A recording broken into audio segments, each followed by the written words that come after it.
Look, here I am using Android Studio on my Windows 11 computer, and in this video I want to show you how to download Android Studio for Windows 11.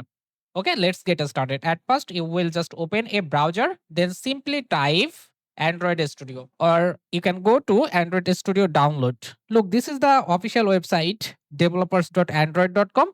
You will simply click here. Now it will redirect to this page. Right now, we can see download Android Studio, and here is the demo. You can see it. What you will have to do, simply click this download button, then agree with the terms and conditions above, and simply click here. Now you will have to choose a project directory.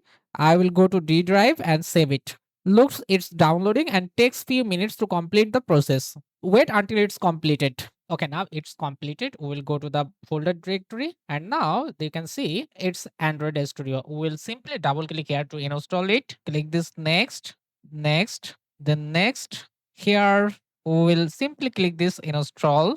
Now you can see Android Studio is going to set up on your PC, and it takes few seconds to complete the whole setup process. It's completed. Click this next, and right now you can simply finish.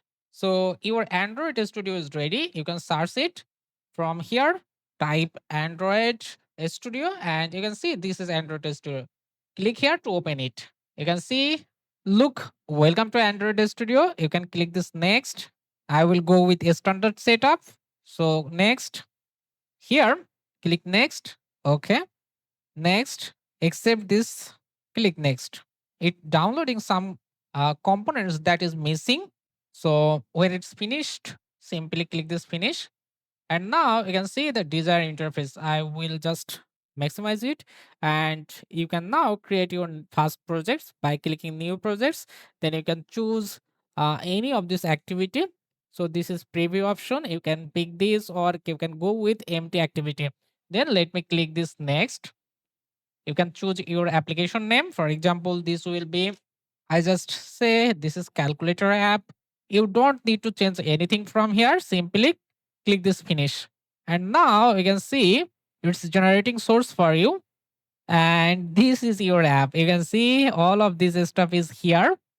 And now you can start building your own app using Android Studio from this Android Studio interface. If you have any questions, or if you need to do any issues to set up this, just leave a comment.